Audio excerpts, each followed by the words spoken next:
गरिरहेको छ भन्ने विषयमा प्रश्न पारेर जानुभएको छ। म मन्तव्यकै क्रममा नीलकण्ठ नगरपालिका कार्यपालिका सदस्य रामरी नेपालीजीलाई आफ्नो मन्तव्यको लागि आमन्त्रण गर्छु।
सम्पन्न गर्न उपस्थित हुनुभएका सम्पूर्ण महिला दिदीबहिनीहरूमा स्वीकार म नीलकण्ठ नगरपालिकाको कार्यपालिकाको सदस्य रामरी नेपालीजीलाई नमस्कार।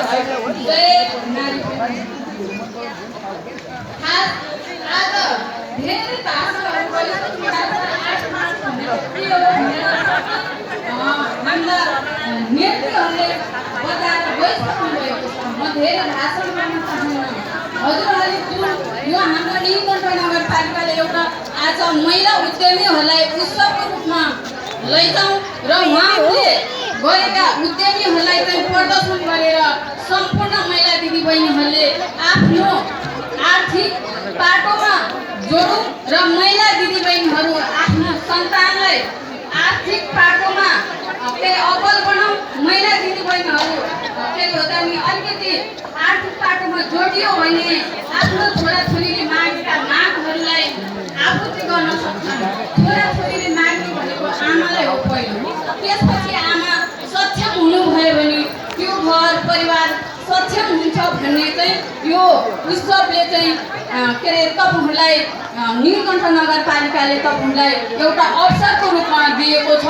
यो अवसरलाई तपाईँहरूले सधैँ आफ्नो जिन्दगीमा मनन गरेर यो तपाईँहरूले गरेको उद्यमीहरूलाई सम्पूर्णलाई आफ्नो